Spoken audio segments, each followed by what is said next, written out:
It's time to take it from the top, Brett. Is it time to take it from the top? Time to take it from here the top. at the Focus Practice Management Studios. We're here with Jonathan Miller from Bonadio. Welcome today. Good morning. Thank you for having me. Jonathan's in my wheelhouse, so this is a good person to have here today. Jonathan is in the Bonadio practice group here, and you work in really counseling and advising clients on mergers, acquisitions, and particularly healthcare providers. Yes, healthcare providers, human service providers, Right. all nonprofits is my niche. As you said, counseling, mergers, acquisitions. A lot of it now, what I'm trying to say is financial strategy and understanding what your mission is and how you're going to be surviving in the future years. How'd you get into this? How did I get into this? It was a long path. Isn't it always? Yes, 24 years ago, I started at the Bonadio Group in the healthcare practice. Auditing and going out to clients and auditing. And I'll still sit there and tell people what my first clients were, which were rural healthcare providers. One actually was undergoing a merger and they were a former client and they needed us to come in and help them assist for the audit. And then I just started auditing and I was like, what am I doing here? I don't think anyone goes to college and says, this is what I want to do with my life. I looked at all these cool for-profits, like that's what I want to do. Why am I here in this rural town? And then about a year later, like it clicked in. You're like, this is really fun. This is really interesting. You get to help people. I just mentioned a lot about rural, but I also go into the inner city as well and help those providers. And it's just looking at folks that might not have the resources or the capabilities and saying, how can we sit there? How can we help? Because what you're doing is really good work and really necessary work. You know, one of the things that over the years I've realized that people don't understand is what's an audit? Like, what is the purpose of the audit? I think people hear about this thing and don't understand financial statements very much, or what an audited financial, or what getting an audit is. All right. The purpose of an audit is to have an outside third party be able to say, I can rely on those numbers.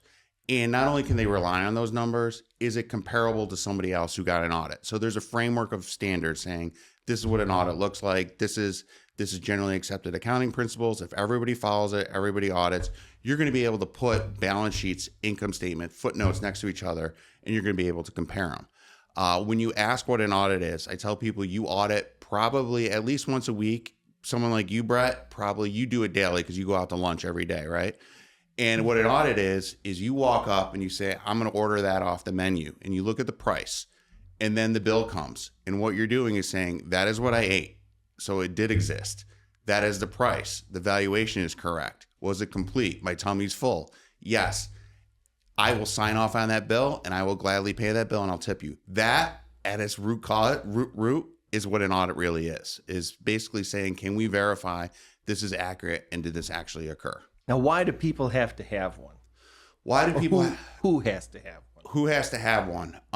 In my world, in the nonprofit world, healthcare tax exempt world, organizations are required to have an audit by the New York State Charities Bureau if they're registered. So anyone over $1 million, and that's going to continue to go up, and can't knock, but also feel free to contact your legislation and say, hey, maybe we need to get this going up because sometimes the cost of the audit is cost prohibitive. Yep. But they require an audit because they like to know the numbers coming in. There's a sense of reliance on them that those are accurate. Hospitals need audit. They require audits as part of the IRS, requires them to have an audit. Then from there, really, I kind of talked about here's the regulation that requires an audit. From there, you're going to see bankers, lenders, donors are going to put more reliance saying you're an organization that got audited. We want to see those numbers. We have more confidence in your numbers. Obviously, we're talking about the nonprofit. You get to the for-profits. Obviously, the SEC registrants. Yep. Kodak, there's some news about that. I know that's not why we're here today. But I read that on the way in and said that's an audit requirement. That's an accounting requirement. Like the Kodaks, the Xerox, those Fortune 500s, they're all required to get audited because of the SEC, because the investors want to know that information is reliable.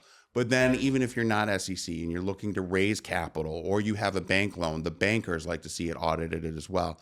You can go down from an audit to a review, which is less in scope, more analytic. Sometimes bankers will accept those. The Charities Bureau accepts that based on thresholds.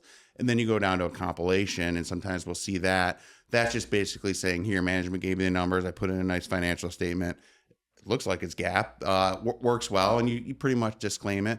But a lot of times they'll accept that. I often in the healthcare world will say, well, if we're doing the 990 or we're doing a cost report, that's essentially like a compilation of the numbers. And what's the difference? I mean, between them, there's probably a cost difference because one requires a lot more work. Yes, it's not just also about the work that's required. Yes, there's more work. There's liability and there's the risk. Evil lawyers, liability. Yes, the liability we're here, risk management as well. What are the differences? So an audit, you kind of go back to what I said about that restaurant receipt. You're looking at it, you're verifying, you're going back to source documents, you're ticking and tying, and you're saying this is good. A review is primarily analytic and inquiry. So probably how I end up paying bills. And people like, do you actually look at that? I get the restaurant receipt sent. 3 of us here. That made sense to me. Is this what we all ate? Good to go. Because I use predictive analytics to say this makes sense to me. Everyone's meal should have been $20. 3 of us 60. Sign it, tip it. Let's go. Let's not audit. That's more or less of a review. It does take less time and there's less risk to it because we're disclaiming the opinion. So that's going to cost less. And then, like I said earlier, with a compilation, that's just basically taking the client's numbers and putting them into a financial statement. So again, that's going to be less. I don't want folks to walk away from this and assume, well, it's just half. We have reviews that we do that are actually pretty complicated because they're complex organizations. They don't need an audit. Sometimes people will look at those and be like, well, that's the same cost as the smaller organization getting an audit. Yes, there is a time and materials that we think about when we price out our services. I have a question. Speaking of pricing out your services, we're called 6-minute increments because we bill our lives 6 minutes at a time. For these things, do you bill hourly? Are they flat rated? How do you structure your fees? So for I'll kind of do it for audit, for consulting work where I mainly fall in, and then everything else. And I hope I can get this done in 6 minutes. But yes, we live our life. We don't actually stay to 6 minutes. We just keep billing you for every 6 minutes we go. We'll send you the bill after. We technically live our lives in 6 minute increments. Oh, you do too? We do Isn't too. it awful? For 23 years, I have coached people and said, we don't really need 6 minute increments. At least 15-minute increments is probably better. An audit, for the most part, is going to be done at what we do is we're going to estimate the hours. We're going to say, this is your organization. This is the risk. These are the types of transactions. This is the industry you're in. This is the size of your balance sheet. This is the income statement. This is how many hours we think it's going to take. This is who's going to take the hours by level. And then we come up with a fee. Do you flat rate it? We flat rate it. Okay. For the most part. They do an estimate. 99% of the time we do an estimate. On consulting work, it is primarily, we'll do an estimate. This week had someone say, this is the task I need to get done. I said, well, this is typically what it takes us. You look a little bit more complex. And also I'm looking at some of the correspondence from the regulator.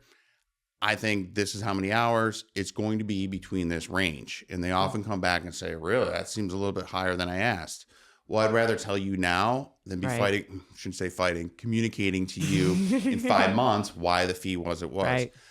I would love to go to value pricing and consulting. Just, I don't think the world is ready to go there. Oh, the world's either. going there. The world's going there. And speaking of which, have you incorporated AI into your workflows, or is that in doing this work, is AI a part of it? AI is a part of it. Yeah. I do less audit work, but I know our audit teams are incorporating AI. We keep a Teams chat that we are using Copilot. Any way we can use Copilot to make our work life easier. Any spreadsheet that it asks. I've renamed her Jezebel. Yes. Yeah. Jezebel. She's my favorite. I call my ChatGPT Brenda. She's got to give her a name. And I started realizing maybe we're in a little bit of a relationship with My her. wife knows I am. Yes. But they do incorporate the AI. They look at it. They say, can you read through this? Can you read through this contract? Can you do all this stuff? You just heard me mention, I do utilize ChatGPT. I am upfront with my clients saying I do use it. I'm an accountant. I'm right brain. Did not go to school to learn how to write. And one of the things I realized 23 years ago is I better figure out how to write. 10 years ago, someone sat me down and said, what are you going to do? And I said, don't worry about it. It'll be taken care of in the future. The future is now, but they are all my thoughts. I'm working on a PowerPoint this morning. It's all my thoughts, but I go back and forth with it saying, how would you say this better? No, I don't like that, but I will go back and forth. So I use ChatGPT in my workflows, how to present something. I will bring in a spreadsheet and just say, see what this thing can do in Copilot. Sometimes I put them against each other just to see what will happen. And just say, or can you research that? Can you research this? So I use it too. I know our insurance divisions are using it. I know our tax departments are looking at it, saying, how can we use AI to bring in the complex, all the information, feed right into our tax return. Crazy as well. time. Mm-hmm. Yeah. Now, consulting. I mean, I deal with a lot of providers, and I guess I look at myself too in I'm a counselor. Mm-hmm. But for you, how would you define that role, and why should somebody reach out to you? When's the right time to reach out to you? If they're looking as a nonprofit in financial distress, and another one's looking to maybe not acquire them, but take over the assets, be able to manage it differently, when should somebody be talking to you? What's the right role? And I think you will appreciate this too, is what we were discussing before you came in. I think the time is College always football? No, not college football. One of the client matters you were at yesterday. The time is, you want to have a relationship with that person, and you don't want to just call them when you're financially distressed, when you need your grant completed, when you need a financial forecast to bring to a bank. You want that individual to know your business in and out. You want to be able to pick up the phone, call them and say, I was thinking about this. What do you think? That's I know both of you probably have this. You're not billing that in a 6-minute increment. No. You probably enjoy it, or you probably enjoy that conversation. You should always be reaching out and getting that counsel. So then when something happens, they already know your business. They already know that situation.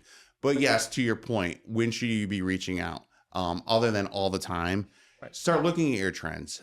Start saying, hey, here's some trends. Here's some KPIs that aren't going the right direction that we think they should be going. What are your thoughts? John, you see all these other rural hospitals. You see all these nursing homes. What do you think is actually occurring here? And I can give you my 2 cents, and I can say, here's something that we look at. Here's something we're seeing in the receivable section that somebody else was able to implement. Here's somebody who did something operationally to this program, something we're thinking about. But again, it's a long way of saying, if we're always talking. I think my most successful consulting engagements are the ones I speak with regularly. Now, how do you get that? I already know it.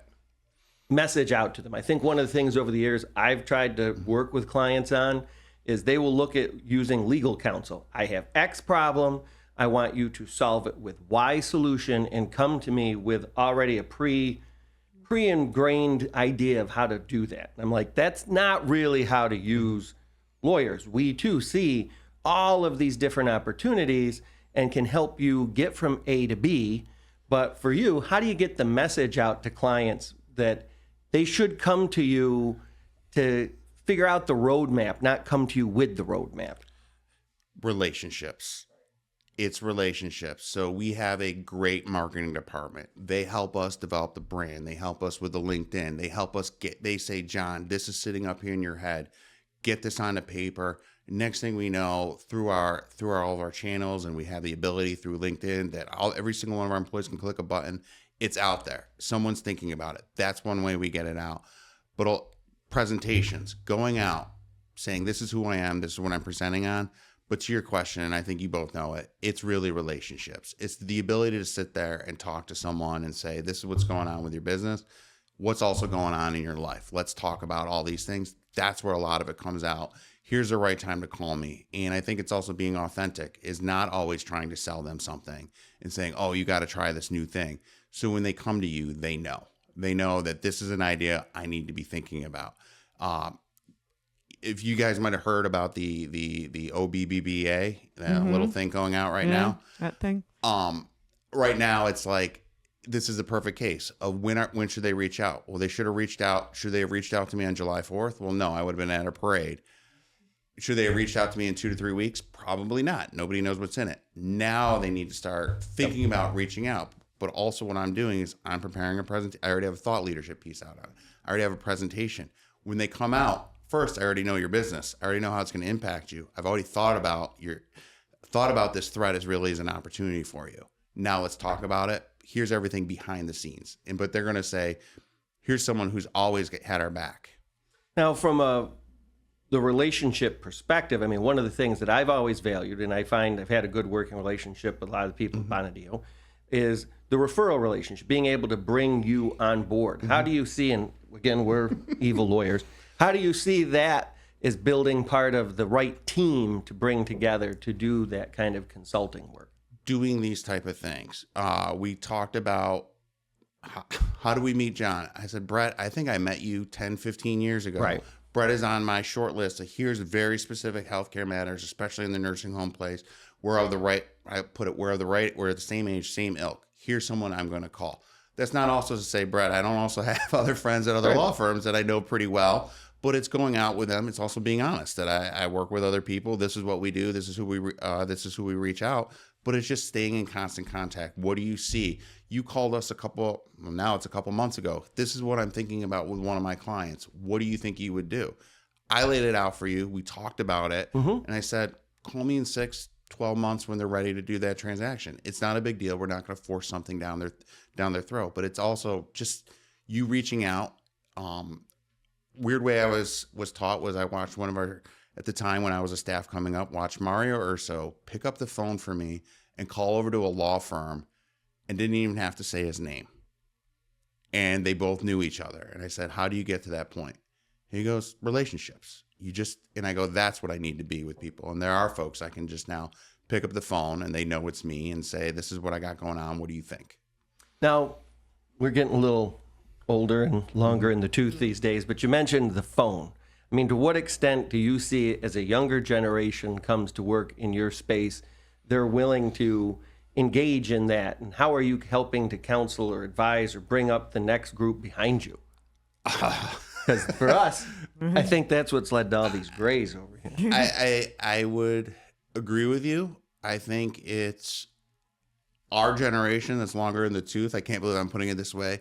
We need to be self-aware that we learned how to do something this way, through the phone, through relationships, through saying, let's get out, let's go to your place of work, let's talk, let's go to our client for 2 hours. Well, I got all this other stuff to do. Trust me, it will pay off because you have less to do if we go meet with them for 2 hours. You'd be surprised. Yep. How do we counsel? Talk to them about that, but also know they grew up in an area of texting, in chat messages. That's how they function. One of the eye-opening things to me was when we'd say, why don't you go up and just talk to the client, call the client. Client doesn't like that either. So it's on the other end as well. But it's just finding that balance, but also reiterating, you got to develop a relationship with some of these folks, the right levels of relationships. Go to the trade associations, find someone you might know, do a presentation together. You'd be surprised 20 years from now, they'll be the CFO and you'll be the partner. And that's they'll call you up for work, and just kind of reiterating that with also bouncing back and saying, I know how you really work. You mentioned earlier that you give financial strategy advice, and you've mentioned that you work with hospitals and nursing homes. With the current landscape and the very significant challenges facing hospitals and nursing homes, like what do you tell them? How would you describe the strategy to help navigate, all of the challenges that the healthcare, especially in those two types of entities, are facing? What I tell them is, you can either throw up your hands and say, whatever, let's watch the place close, or you can fight. Yeah. And because at one point you go back, and I love, go back and learn the history. We already talked about Kodak. Go back and learn the history. Yeah. It's in the fabric of our town. Go back and look at these hospitals, when they were built, why they were built, why were these nursing homes built? Many of the nonprofits were ministries of a church that you take care of your elders. Go back and say, here's the mission. It was valuable then, it's still valuable now. You're not going to throw up your hands. And you heard me say earlier, every threat, whether it's the OBBA, it was COVID, it was inflation, it was the banking crisis. There's always a threat. Billy Joel was perfect in 1980. We didn't start the fire. 88. I put that into presentations. I'm doing a presentation now, and it's like, I can't. Always burning. It's always burning. There's always a threat. It's how you take that and make that an opportunity. I know that sounds too cliche, but if you always constantly, like I said, always call. If you are always thinking about your long-term strategy, you're always scenario planning. You're always thinking, what is the threat? What would happen? What levers do I pull to ease that threat? How do I, undertaking your business, even a nonprofit business, down to the smallest human service provider, how do I actually make money? And people will be like, well, cash comes in. No, you provided a unit of service that an employee provided. so you understand your labor costs, actually understanding the financials, going through it and saying, okay, now this new bill's coming out. What does it really mean? Oh, the guy's going to go slash everything. Well, no, let's sit back and realize it's phased in over 10 years or 2 years. That's convenient. What happens every 2 years? Midterm elections, what happens every 4 years? Start thinking about that. What can we do over the next 2 years, even though we are going to have some cuts, to actually prepare for this? We're going to see uncompensated care start to go up as folks have to do Medicaid reauthorizations. And personal story, 4 months ago, my dad was handed a Medicaid application at a nursing home, one of our clients, and I looked at him and was like, I'm not filling that out.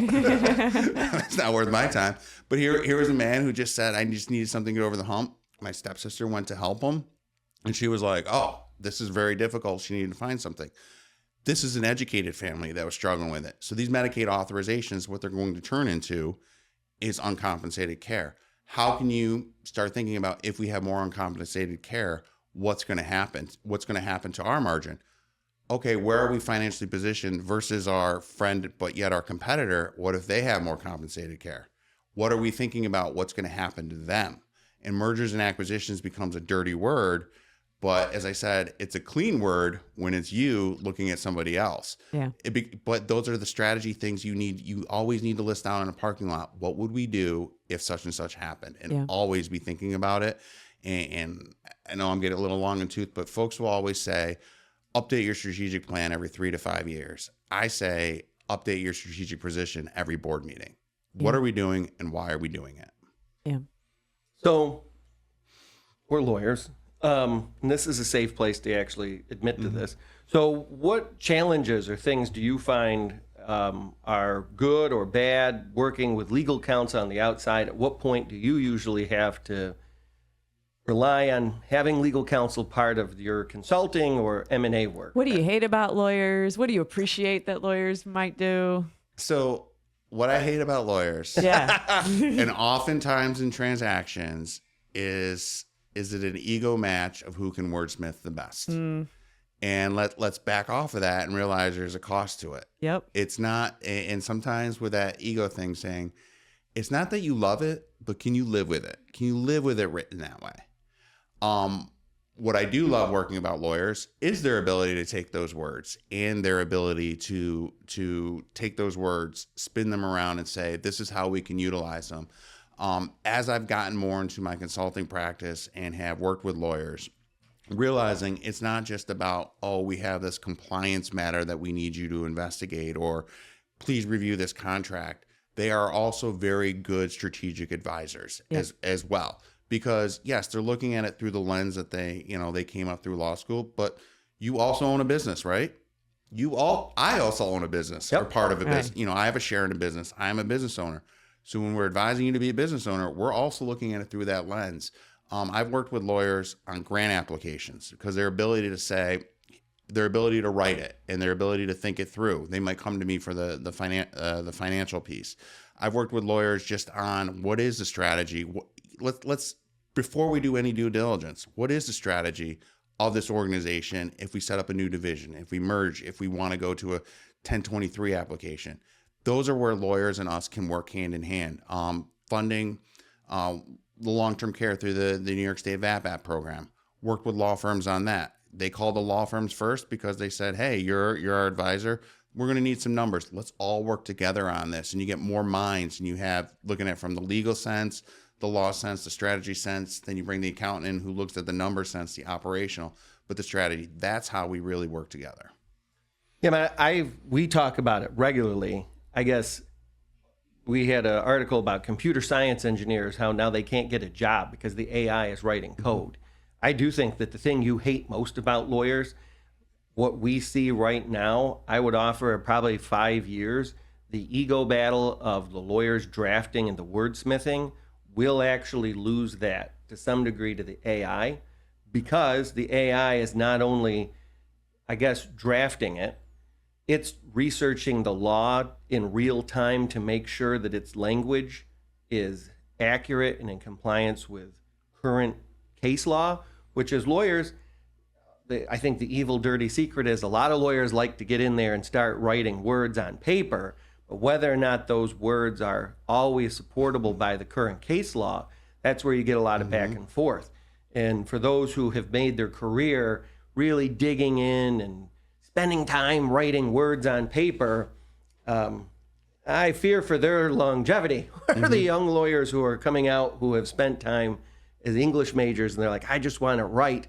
I think they should follow Stephen King and start writing novels, because those days, It's going to be more about strategy and Strategy, relationships. risk management. Yep. risk management. I think that's a big part of where lawyers' value gets not always recognized. Labor and employment in particular, understanding those intricacies of where you have risk exposure in an M&A deal to what the prior party did, their benefit plans, things of that nature, the language of contracts. Can you absorb that contract? Can you not? Yeah, it's spot on. Well, first, I think I read an article this weekend saying a new ChatGPT is coming out, but they think this is probably even though it's the most advanced, as far as it can probably go for the time being. So it's like, okay, now we're going to be comfortable. But you said it perfect. Relationships, critical thinking, even though this says it can critically think for you, it can't. Right. Because it can't take your lived experience of this is what I learned as a 12-year-old with a paper boy on how to counsel someone asking me a question with nothing to do with the paper but their yard. And how can I take that 40 years later and say, okay, this is how we should, not 52, but eventually in 6 years, I will rely on that experience. How can I take an experience of when I was 26 and going through a payroll file and actually reading a payroll file? Yes, I'm like a priest that goes in and out, but you read these things and you look at the stuff people do and you're like, well, you go to labor relations. Okay, this is what the law says you can do. This is what the Excel model says you can do. This is what it's going to look like afterwards. But can you actually do it? Because you know what? People as a whole, you can predict how they're going to act, but they're actually very irrational. And that's where you need that's where you need the folks to say, here's everything, but let me interpret this for you. Let me interpret the risk. Let me interpret the strategy. Let me interpret the opportunity for you. Well, and I think it goes back to what you said, at least some of the skills that we learned by going to the clients, by going to their place of business and seeing what they're doing. Again, I had a client once, he put it well. He's like, Brett, I can pay you a lot of money. You could write the best documents and policies and procedures, but if I'm not going to live to them, what good are they? So by going there and seeing what they're doing, it helps us really tailor things in a way that the traditional model sometimes honestly didn't. You'd get really well written words, but it was not practical and it was not pragmatic. Yes, and you know, we'll get the same thing. We need standard operating procedures. We need policies and procedures, or we'll go out there to do an audit. Give me your accounting policy and procedure manual. It's not worth the weight it's printed in because it's not what's living and breathing. Right. And we're shifting in certain engagements we work on based on the level of scrutiny or who they're for. They want to see at the end of it a 30-page report. That's what you want. That's what we're hired. Here's the deliverable. If given the opportunity, we're trying to get away from that. And we're trying to say, here's a matrix. Here's a matrix of what we think you can do. Are you going to do it? Okay, then we'll draw this out for you and we'll show you. We'll write down the 15 steps. But this is the matrix of what we think. And we're trying to get down to 2 or 3 page deliverables just because that's what's going to be living and breathing. Let's not spend our time giving you something that's just going to go up on the shelf. I had one client show me, I was asking him about what type of consulting services do you need? He opened up his file cabinet and said, well, here's all the reports I have from the last 10 years. You can see how good they are. He goes, I just need someone to be my partner. So, well, we all bill in 6-minute increments as we have. Or sometimes 15. Maybe 15. He gets his druthers. But we want to make sure that we're conscious of that and not eat up too much time. But as a parting salvo, what thoughts do you have for clients that are either nonprofits or going into an M&A space about why they should reach out to you, when it should happen? Final thoughts with I guess I'll reiterate is, again, always think about reaching out. Always think about the strategy. I'll say I'm a phone call away. Do you charge them for the call? Would never charge for a call. I'll tell you a funny story after this, but had someone call me up about doing a strategic plan. It ended up with me buying something from them and saying, call me later when you're ready for this. So I do not charge them for the call. We can talk through it and I will write down a note and I will follow up with you for 6 months later and say, what are we working on? But just There's a reason all of our resources are out there publicly, LinkedIn, all that, because we want you to take it in and then call us, ask us what we meant by that. That's what I would say is always be thinking about these things. Call, pick our brain. I love going to lunch. I get to charge it through. I don't really pay for it. I mean, maybe on the back end. We can do that stuff. Yeah, I mean, I think a lot of people don't utilize that service as much. Reach out to you, set up the lunch, set up some sort of outside activity, invite you We to all it. like to eat. If you're already a Bonadio client, which probably 50%, just by knowing what market share is, 50% of you listening to this probably are, call up your audit partner and say, I want to talk to the John Millers, the Tim Balls, the Terry Phelps, all of them in the strategic. And I want them to buy me lunch. I want them to buy me lunch, and I want to just Take that for the day. pick their brain on it. There is such thing as a free lunch. And also partner a relationship person. You're more than welcome to come too. We'll buy you lunch as well. Well, thank you very much for your time today, Thank you for Jonathan. having It me. was great to have you. And as always, Please like, share, and subscribe. with your friends and your enemies. Yeah. Thank you. Yep. Thank you.